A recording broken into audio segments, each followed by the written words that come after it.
Meghalaya honeymoon murder కేసులో కీలక పరిణామం చోటు చేసుకుంది. నిందితురాలు సోనం రఘువంశీ సోదరుడు గోవింద్, రాజా రఘువంశీ కుటుంబ సభ్యులను కలిశారు. రాజా తల్లి కాళ్లు పట్టుకొని క్షమించమని వేడుకున్నారు. సోనంకు చట్ట ప్రకారం శిక్ష పడాల్సిందే అని, అందుకు తాము కూడా ఓ న్యాయవాదిని నియమించుకుంటున్నామన్నారు. తమ తల్లిదండ్రులు సైతం తన చెల్లి చేసిన తప్పును అంగీకరిస్తున్నారని తెలిపారు. ఎట్టకేలకు తానే తన భర్తను చంపానని సోనం రఘువంశీ పోలీసుల ముందు ఒప్పుకుంది.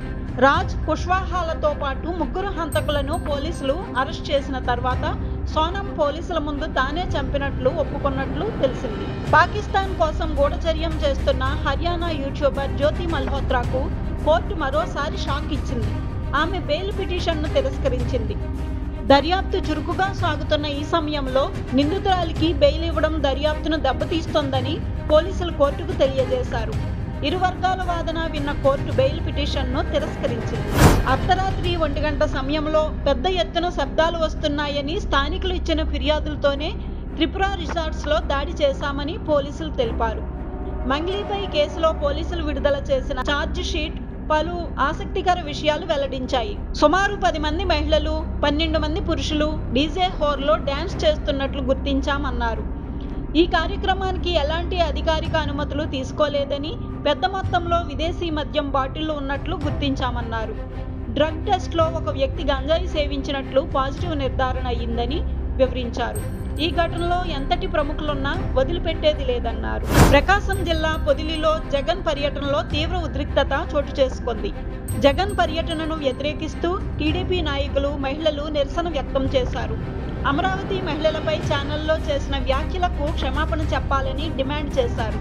దీంతో వైసీపీ కార్యకర్తలు ఎదురు తిరగడంతో 2 వర్గాల మధ్య గొడవ జరిగింది. ఒకరిపై ఒకరు రాళ్లు రువ్వుకున్నారు.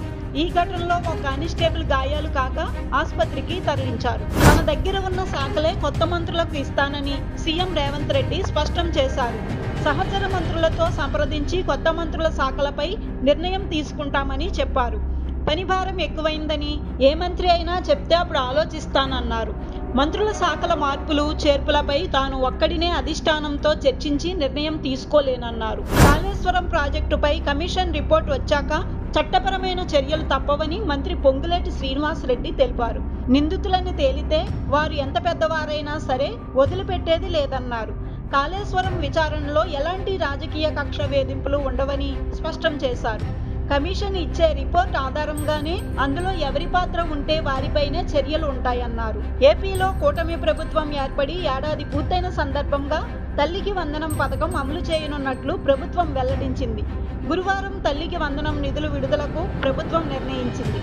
67 లక్షల మందికి తల్లికి వందనం పథకం నిధులు ఖాతాల్లో జమ చేయనున్నట్లు ప్రకటించింది.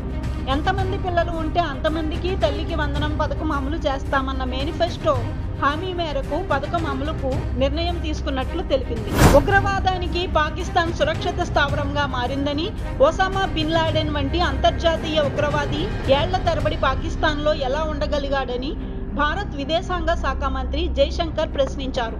ఈ విషయాన్ని ప్రపంచం లోతుగా అర్థం చేసుకోవాలని కోరారు.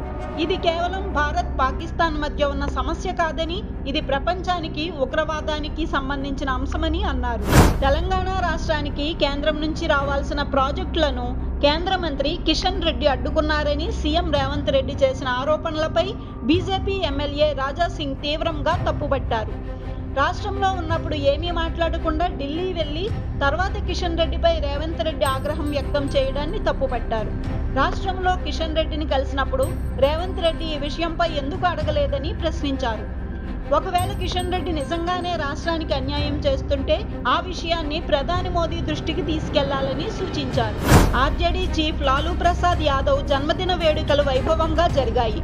78 ఏళ్లు పూర్తి చేసుకున్న సందర్భంగా 78 కేజీల లడ్డూ కేకును తల్వార్తో కట్ చేశారు.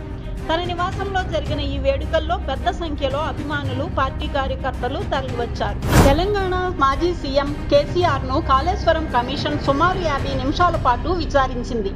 హరీష్ రావుతో పాటు పార్టీ సీనియర్ నేతలతో కలిసి బీఆర్కే భవన్కు చేరుకున్న కేసీఆర్ కమిషన్కు సుమారు 200 పేజీలతో కూడిన వివరాలు అందజేశారు. స్వల్ప అనారోగ్యాన్ని కారణంగా చూపించి ఇన్ కెమెరా విచారణకు కేసీఆర్ ఎంచుకున్నారు. దీంతో ఓపెన్ కోర్టులో ఉన్న వారందరినీ అధికారులు బయటికి పంపించారు. సీఎం రేవంత్ రెడ్డి కేసీఆర్ కుటుంబంపై తీవ్ర స్థాయిలో విమర్శలు చేశారు. తాను పదవిలో ఉన్నంతకాలం కేసీఆర్ కుటుంబ సభ్యులకు కాంగ్రెస్ పార్టీలో ప్రవేశం ఉండదని స్పష్టం చేశారు.